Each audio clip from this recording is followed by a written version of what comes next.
Last week, we were talking about changing course, if you remember, changing course. And it all came down to the fact that anybody who has an authentic and genuine encounter with Jesus Christ will find that their life changes course. It is unavoidable. That was the whole point. And I challenged all of you to ponder what it would look like for you if you took that next step in your faith journey, if you took that next step and considered if God has laid anything on your heart that you need to either start doing or stop doing, but if he has laid anything on your heart that you have yet to implement, that you have yet to do for whatever reason. Because again, as we saw last week, it is impossible to have a real encounter with God and not to be changed by it. That's kind of what he does, is he changes people. Everybody in the Bible who encounters God, you read through it cover to cover, anybody you see who encounters God has their life changed in drastic ways. They never walk away from God the same person that they were before they encounter God. I would further argue that anybody who has an authentic encounter with Jesus Christ will also find that their thoughts, their attitudes, and their perspectives on life, their beliefs, those things will change as well. So last week, we were talking about changing course. That was last week. This week's message is about changing your tune. And so I've titled this message today, Changing Tunes. And what I want you to think about with that is think about a movie soundtrack. Think about you're watching a movie and there's a soundtrack that goes along with that movie, and that soundtrack is actually playing in the background during the movie scenes, right? You're familiar with this concept. And that soundtrack is going to influence your mood as you're watching that scene. If it's an introspective kind of a scene, the soundtrack's going to sound a certain way. If it's a very action-packed, very action-oriented scene, the musical score of the soundtrack is going to match that. It's going to match the scene, but it's going to also influence your mood as you're watching that scene unfold. And we have mental soundtracks, is what I'm arguing. We have mental soundtracks that do the same things in our brains. We have mental soundtracks. We all have thoughts that run through our heads. We have things that we tell ourselves. We have things that just run around in our head, thoughts that roll through our mind over and over and over again, just like a movie soundtrack. And just like a movie soundtrack, that influences our mood. That influences what we think. That influences what we do. It's the same type of concept, but it is actually possible with the right techniques. If you know what you're doing with the right techniques, with the right practices, there's actually entire fields of study where you can actually rewire your brain. And we can change those soundtracks. We can actually change them. We can dump the soundtracks that are not helpful and that are not useful, and we can actually replace those soundtracks with soundtracks that are helpful and that are useful. Today, from this text that we're about to look at, I am going to show you that one of the most surefire ways to fix your thinking, to replace those negative soundtracks with positive ones, to see past the lies and to ascertain truth, is to have regular, authentic, genuine encounters with Jesus Christ. And to allow him to speak into you, and then to be prepared to act on what he says. So you see my title slide behind me. You see it? You know what Bible book we're in. So hopefully you have found your place by now. With all of that being said, let's read together from John chapter 1, verses 43 through 51, and we're going to break down what it means to change our tunes. Today I'm going to show you from this text that a genuine encounter with Jesus Christ should alter your attitude, your perspective, and your beliefs. And if it doesn't, then it may not have been a genuine encounter to begin with. Let's dive in. We're picking up where we left off last week with verse 43, and we're going to take it up to verse 51. Here we go. The next day, Jesus decided to go to Galilee. He found Phillip and said to him, "Follow me." Now Philip was from Bethsaida, the city of Andrew and Peter. Philip found Nathanael and said to him, "We have found him, of whom Moses in the law and also the prophets wrote, Jesus of Nazareth, the son of Joseph." Nathanael said to him, "Can anything good come out of Nazareth?" Philip said to him, "Come and see." Jesus saw Nathanael coming toward him and said of him, "Behold, an Israelite indeed, in whom there is no deceit." Nathanael said to him, "How do you know me?" Jesus answered him, "Before Philip called you, when you were under the fig tree, I saw you." Nathanael answered him, "Rabbi, you are the Son of God. You are the King of Israel." Jesus answered him, "Because I said to you, I saw you under the fig tree, do you believe? You will see greater things than these." And he said to him, "Truly, truly, I say to you, you will see heaven opened and the angels of God ascending and descending on the Son of Man." Today, we're going to break this text up into two main chunks. We're going to look at, and it's all centered around Nathanael. It's all kind of centered around Nathanael. In verses 43 through 46, we're going to see how Philip challenges Nathanael. And then from verses 47 to 51, Jesus convinces Nathanael. But Nathanael is going to be our centerpiece this morning. Now, this would be a really good time for us to circle back around and come back around to something that our text last week alluded to. And something that I actually alluded to during the sermon, but last week wasn't the time to dig into it, but it's going to be relevant to today's story. And that is the identity of that second disciple back in chapter 40. If you'll remember, last week when we were reading through that text, there were two disciples in verse 40 that were standing there with John the Baptist. And we learned, as we continued reading, that one of those disciples was Andrew, which left the question hanging, well, who was the other one? We never did get an answer to that. And in fact, we don't know for sure. It is a subject of conjecture. But it's a really fun question to think about. And I would argue, even though it's not going to drastically alter anybody's theology, it does play a role in today's text. So let's unpack this a little bit. There's basically two schools of thought about who that second disciple was in verse 40.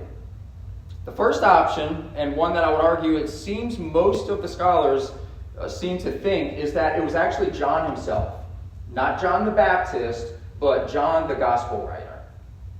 And the reason for that, and they give some really good, compelling reasons, but the two big reasons would be, number one, it is a well-established fact that John does not refer to himself by name anywhere in this gospel.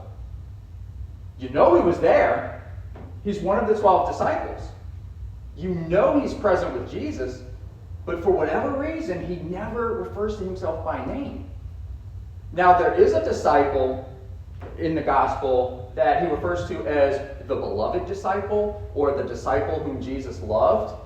And it's pretty unanimous that whenever John references that disciple, he's talking about himself. Just for whatever reason, he doesn't refer to himself by name. And so this desire for anonymity would definitely line up with the idea that he just doesn't even address who the second one is. It lines up with that line of thought that he wouldn't want to call attention to himself. He wouldn't want to call attention to himself in that way and name himself. So it's consistent that he wouldn't single himself out like that. The other reason being that in all of the other Gospels, Matthew, Mark, and Luke, what we call the synoptics, John is always listed among the first group of disciples that come to follow Jesus. And so he's always in that first group. And so it stands to reason then that he would be one of the earliest ones. So The train of thought there is that it would be John. I don't think it was John. I fall into the second camp. I'm going with option number 2, which is Philip, the guy we just read about. And there's all kind of good reasons to think it would have been Philip.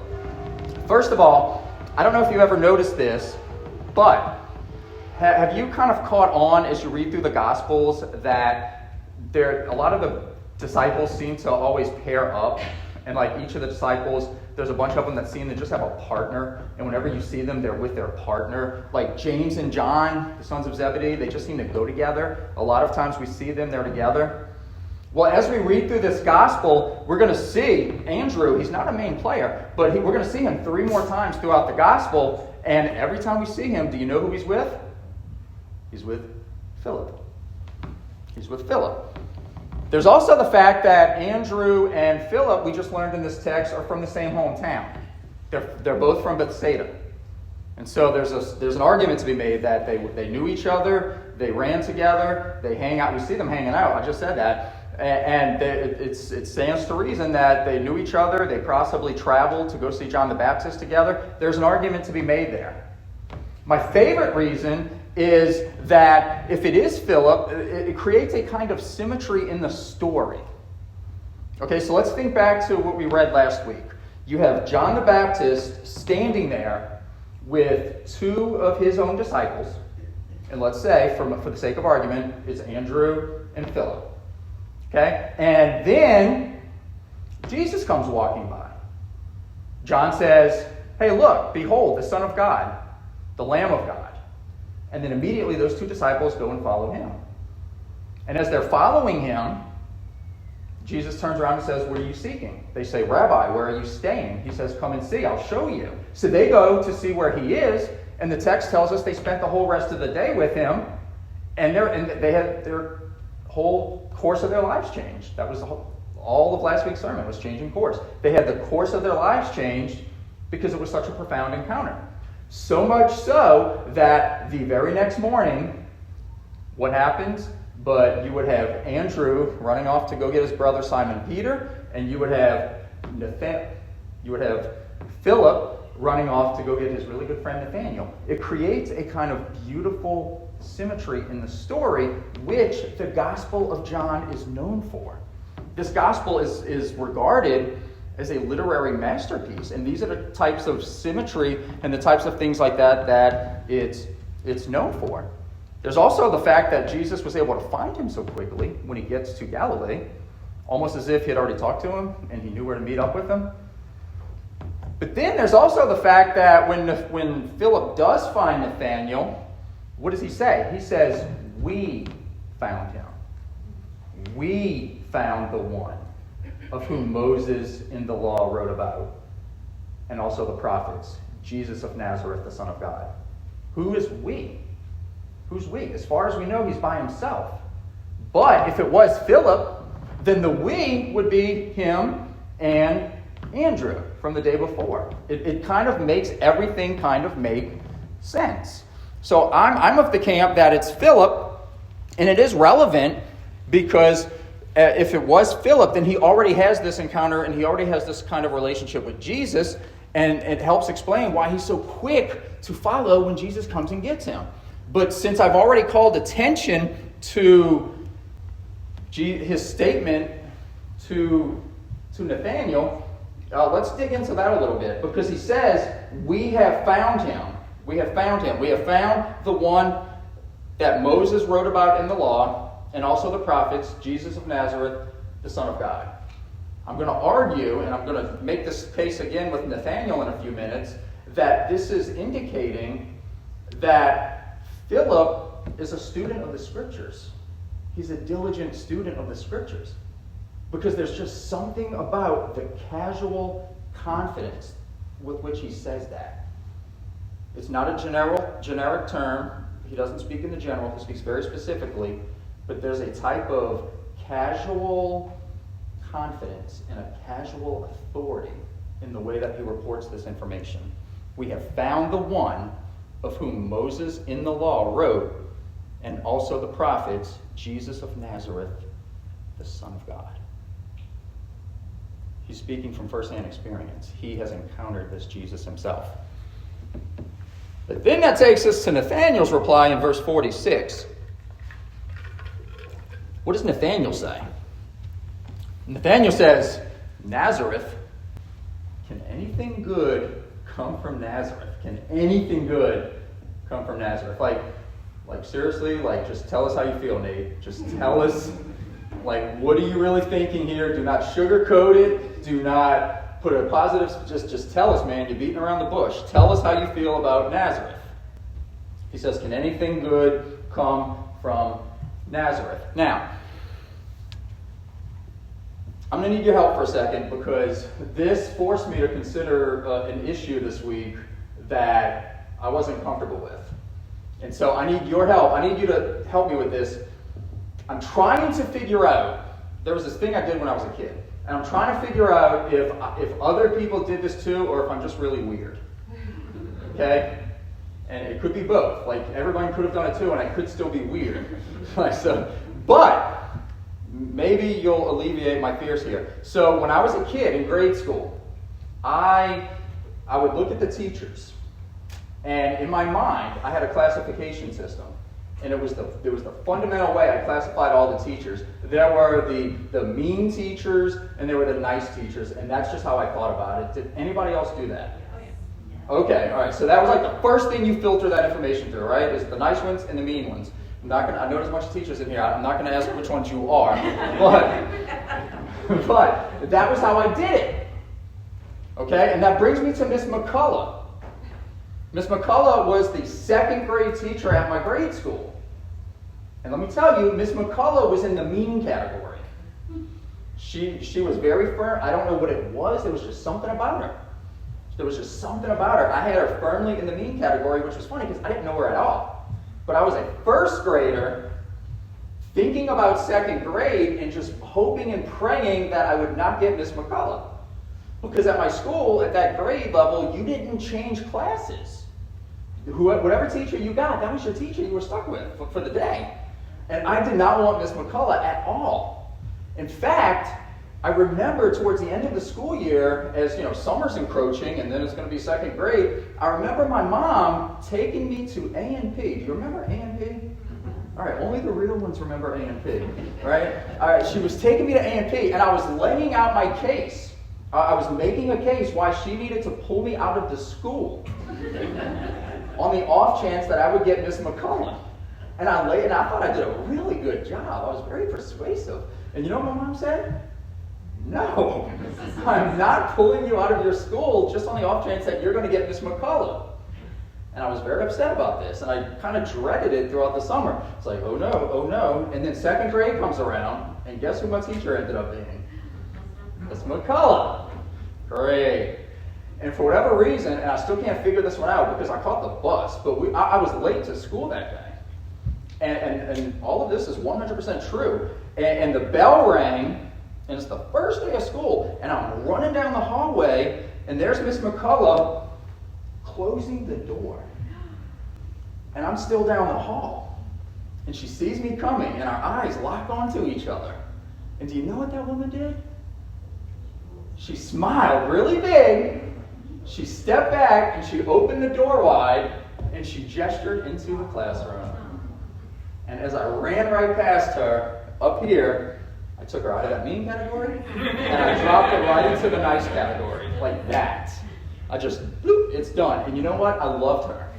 Turned out she was a great teacher, but hey, for whatever reason, I had formed a really bad first impression of her based on who knows what.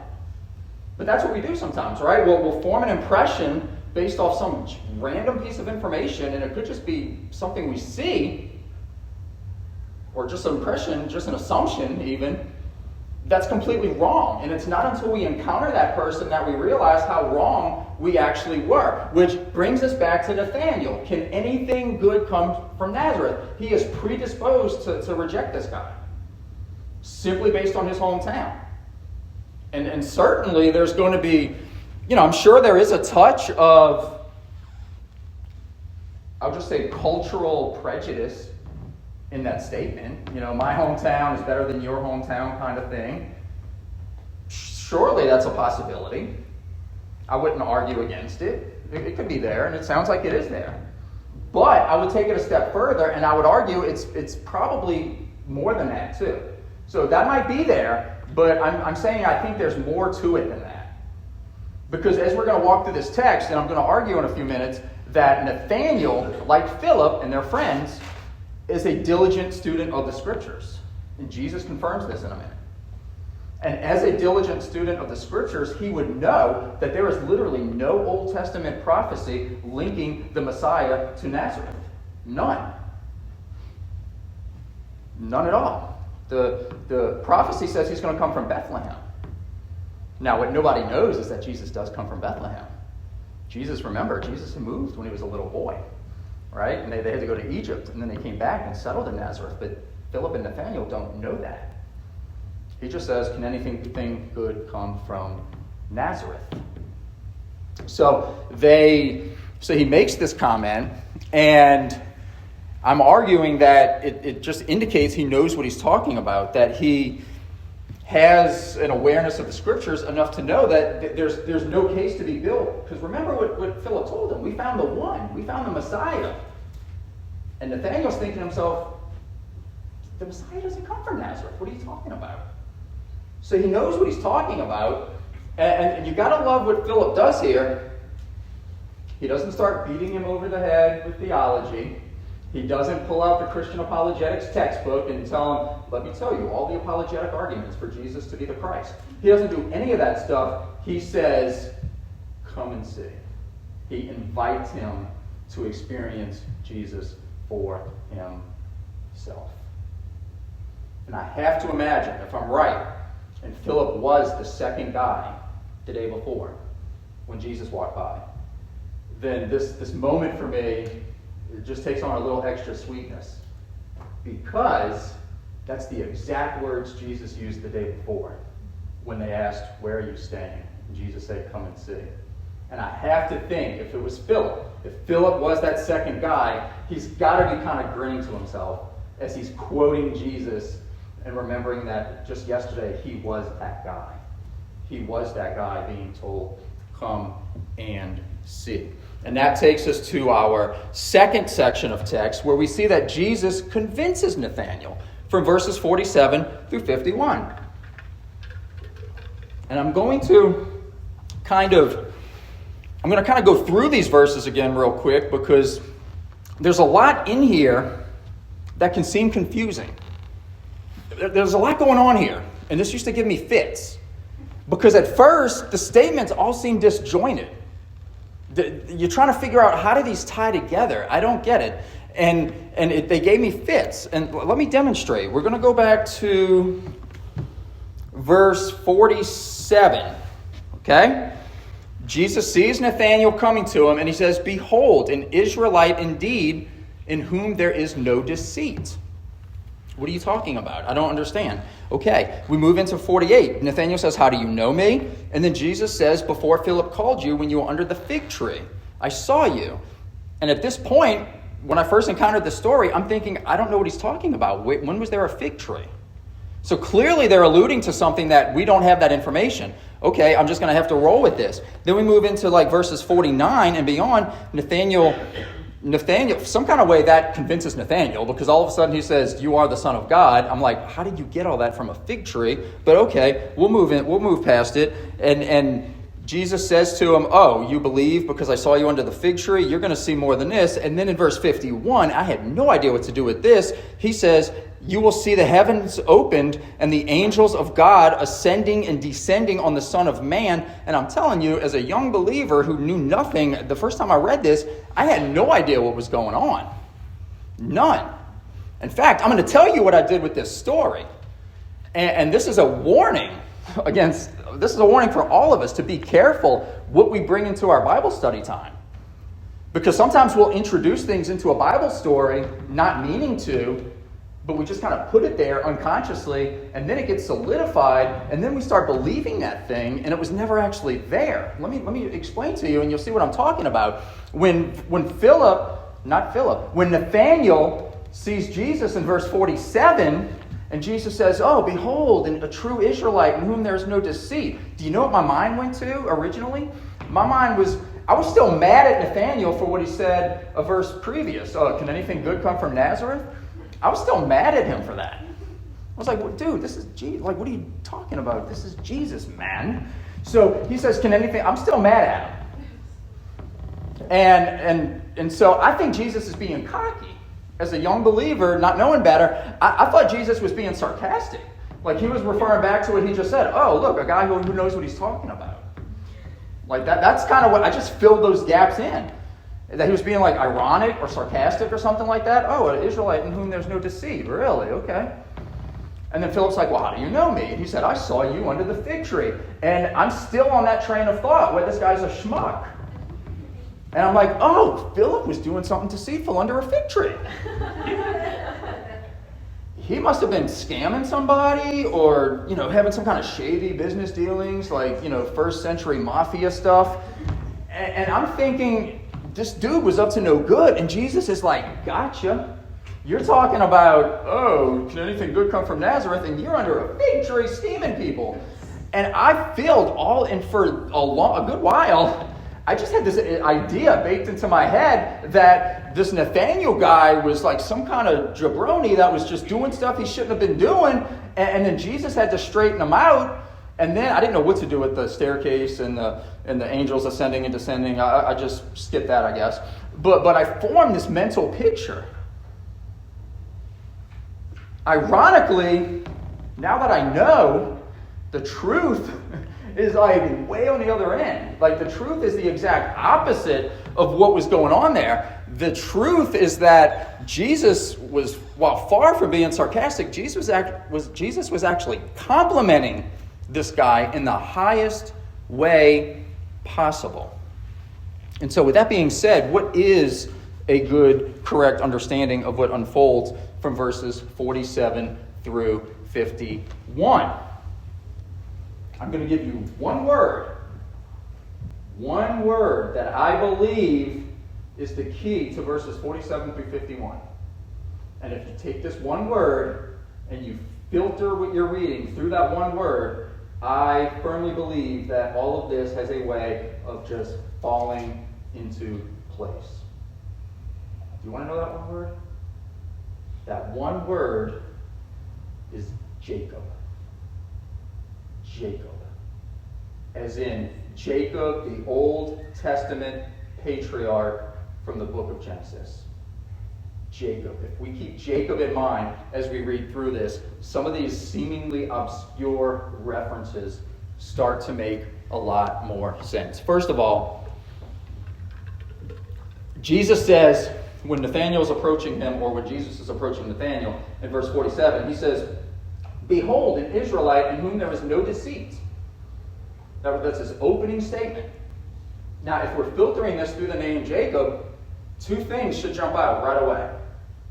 Okay? Because do you remember last week when we were talking about how God would often change people's names when they had an authentic encounter with God and he changed their identity? Jacob was one of those guys. Jacob was one of those guys. Jacob was a schemer. Jacob was deceitful. Jacob was always trying to take things that didn't mean to him. Jacob's name in Hebrew means one who comes after or one who grabs the heel, which is what that's his birth story. If you remember, when he was born, he was grasping the heel of his twin brother. But it took on the connotation of deceitfulness, trying to claim things that aren't yours. So Jacob became synonymous with deceit. But Jacob's the guy that, quote unquote, wrestled with God and had his name changed to Israel, which means God strives or God contends. And he underwent a very, very real transformation at that point. But in that verse right there, essentially, you're seeing two different references to Jacob.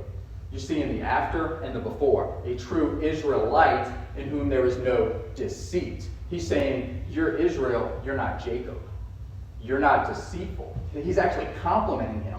When I misunderstood it, I thought he was kind of backhanded insulting him. He's actually complimenting him. You are a true Israelite in whom there is no deceit. You are in Israel. You are not a Jacob. And this is confirmed by the fact that he says, how do you know me?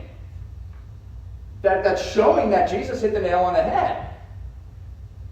If I walk up to Spence on the street one day, and we've never met each other before, and I'm like, oh, behold, a true lead singer. He's going to be like, dude, what are you talking about? But if I say, oh, look, there's that bass player. He's going to be like, hey, wait, do you know me? So Nathanael says, well, how do you know me? Indicating that Jesus hit the nail on the head. Jesus somehow knows exactly who this guy is. Jesus says, well, I saw you under the fig tree.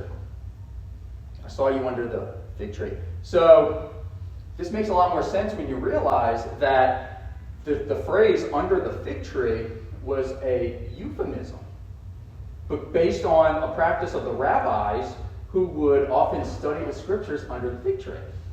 And it just became known. So much so that an expression under the fig tree developed that referred to somebody who spent serious time studying the word, maybe physically under a fig tree. And Jesus says, I saw you under the fig tree, which is further confirming what he just said about him. This is a good dude. There's no deceit in him. He's upright, and he's a diligent student of the scriptures.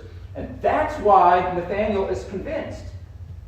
Because he's like, wait a minute, this guy I've never met that just arrived in the town, he knows my character, he knows who I am, and he also knows where I just came from.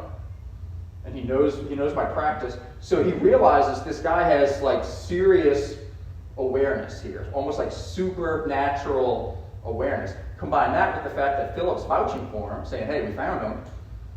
And he's convinced. He says, you are the Son of God. You are the King of Israel. And then we get the statement that just always tripped me out. He says, oh, you believe because I said I saw you under the fig tree. You will see greater signs than this. In fact, you will see the heavens opened, and you will see the angels ascending and descending on the Son of Man. That statement that just seems so random and so arbitrary, unless you think about Jacob. Unless you think about Jacob. Do you remember last week I asked you to go home and read Genesis 28 for me for today? I'm not going to ask who actually went home and did it. I'm not. But I asked you to go home and read that chapter for this exact reason. Because if you read it, then you read about a particular encounter that Jacob had with God. Remember, Jacob the deceitful one. So Jacob, hot off the heels of deceiving his family, he just stole his birthright from Esau, and he just tricked his dad, Isaac, into giving him the blessing that was supposed to be for Esau.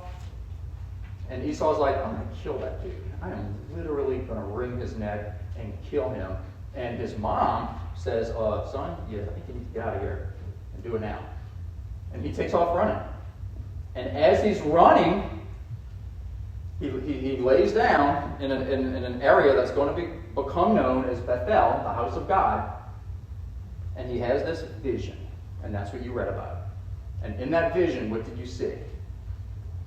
The heavens opened, and the angels of God ascending and descending on a staircase or a ladder, depending on your translation. Showing and symbolizing that this ladder, this staircase, was a sort of link between heaven and earth, because here we have God's angels ascending and descending on this ladder. What Jacob is witnessing is this connection point between heaven and earth, where heaven and earth come together, and as he's watching this, he hears the voice of God reaffirming every single promise that God made to Jacob's grandfather Abraham. The promises about land, the promises about delivering them, the promises about establishing them and upholding them.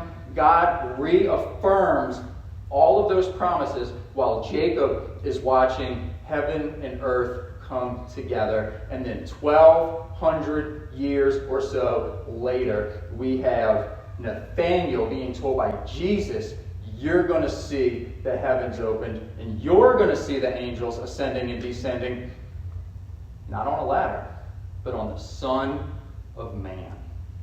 Jesus is saying, I'm that bridge. I'm the one who's going to link heaven and earth. I am that link. And furthermore, he's also affirming, I am the completion of those promises. Oh, knock that thing over. So the two things that vision was meant to show Jacob, that it's a connection point between heaven and earth, and that God is going to reaffirm his promises, now Jesus is showing him, I'm the completion of all of those. I am that bridge, and I am the one God was talking about. I'm the fulfillment of those promises. And so you see, if you filter all of this through Jacob, this whole story just kind of comes together. And you realize Jesus wasn't insulting Nathanael at all. Jesus was commending him. He's commending his character, and he's reaffirming him, and he's convincing him, and then he's turning around and saying, you're going to see amazing things if you follow me. And that is pretty profound, if you ask me. So, last week, as we're going to start tying this together, last week we talked about the importance of abiding in Jesus. Remember, and this is where I started, Andrew and this other disciple, whom I believe to be Phillip, they went and they stayed with Jesus. They went and they abided with Jesus. And we talked about how they never could have had this profound encounter with Jesus. They never could have had it. They never could have had the course of their lives changed if they had not been willing to abide with Jesus and plug into him. If they had just done a flyby, if they had just, like we did during COVID when you would just go drive by somebody's house and wave to them and keep going. If they had just done a flyby, they never would have been moved by their encounter. They never would have been moved by it. They never would have run off to go bring other people to Jesus, certainly. Andrew would have had no inspiration to go get Peter. Philip would have had no inspiration to go get Nathanael. Today's story is continuing to build on that truth. These two stories go together. As Philip, who had his course changed last week, is now bringing Nathanael, who has his tune changed this week. We see the connection there. Remember what I said earlier, and this is truth bomb number 1 for you this morning. A genuine encounter with Jesus should alter your attitude, perspective, and beliefs. A genuine encounter with Jesus should alter your attitude, perspective, and beliefs. All three. If it doesn't, it probably wasn't a genuine encounter. But we can say the same thing about Nathanael.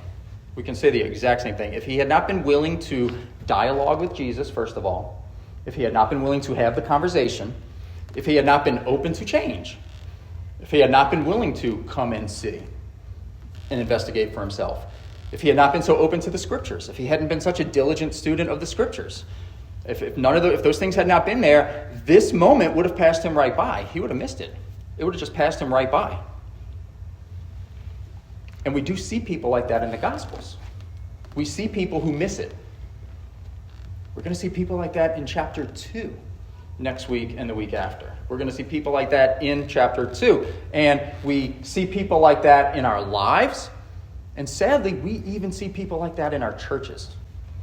People who are present maybe physically, but just don't seem to want to plug in like that.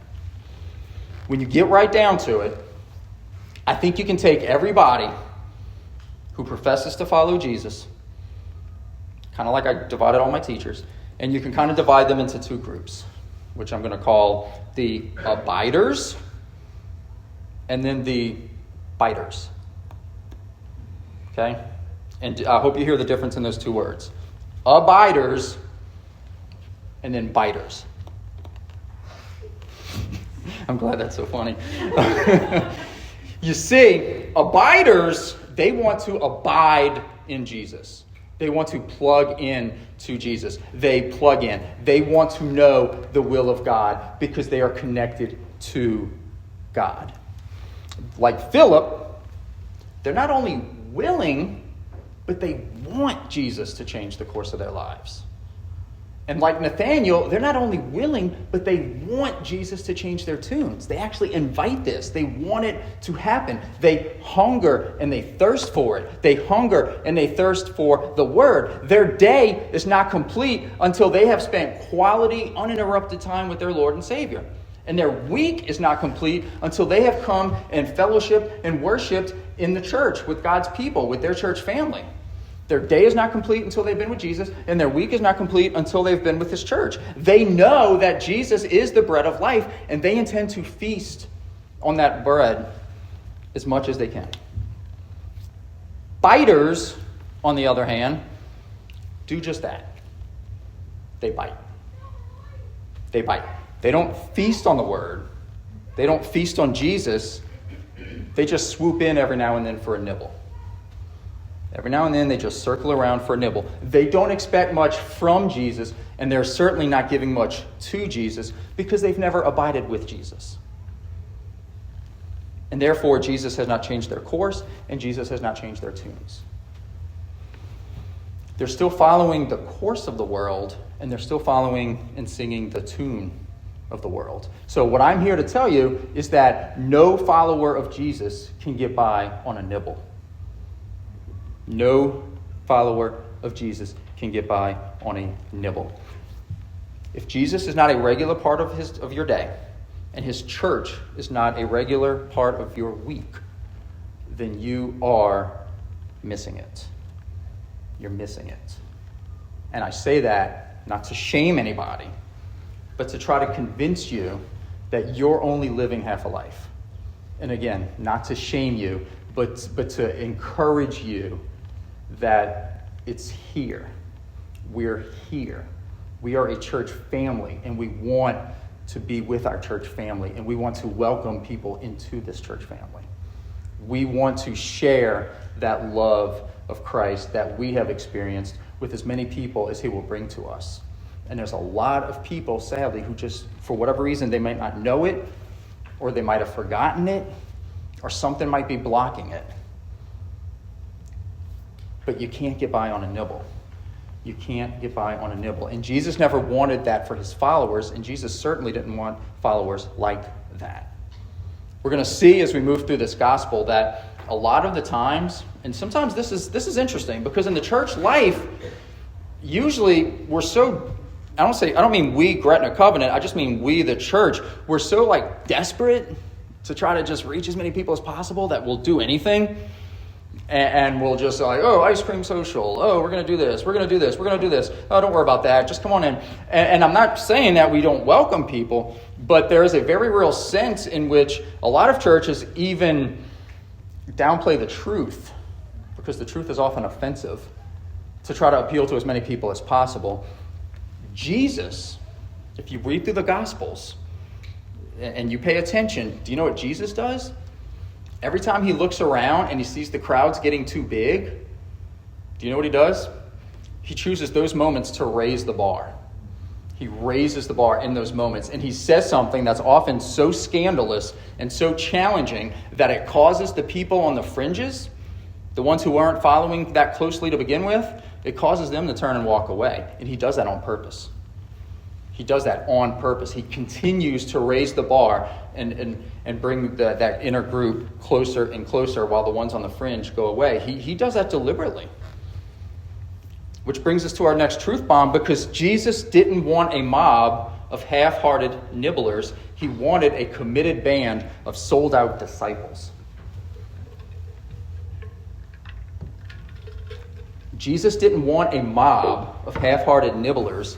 He wanted a committed band of sold-out disciples. John 6:66. We're going to get there in several weeks. John 6:66. I don't know if it's a coincidence that it's 666, but it's one of the saddest verses in the whole Bible. It says at that time, many turned around and followed him no more. And it was because Jesus had just done this very thing. He had just raised the bar so high that a bunch of people were like, I'm out. And they turned and they left. That's just how he did it. I'm sorry, but that's just how he did it. Because he wanted committed band of sold-out disciples. He didn't want half-hearted nibblers just running around after him. So my question is, has Jesus changed your attitude? Has Jesus changed your perspective? Has he changed your very thoughts? Because if he has, then there's going to be evidence. There's going to be evidence. Is your spiritual life naturally producing in you what we would call the fruit of the Spirit? When you look at your life, do you see these things? Do you see love, joy, peace, patience, kindness, goodness, faithfulness? Are these things marking your life? Can you say your life is defined by this fruit? If not, let me encourage you. Go home this week. Book an appointment with the King of Kings and Lord of Lords. Book an appointment with him with the same willingness that Nathanael had to be changed. Just like Nathanael, I'm telling you, come and see. And then let him sit down with you and let him change the very course of your life and let him change your tune. And let me tell you, he'll do it. He will absolutely do it. And let him start working on you in that way. And then come back next week. Come back and sit in this room with us so that we can continue this journey together. Because it just keeps ramping up and it just keeps getting better and better. Remember, nobody who has had a genuine encounter with God walks away from that encounter unchanged. And every change, and we saw this last week as well, every change that Jesus wants to make in your life is for your good. There is no change he is going to try to force upon you that is to your harm. He will not do that. So join with me again next week, and we're going to continue walking through, and we're going to see how Jesus just keeps showing up and keeps showing us who the God is of the universe. Would you pray with me?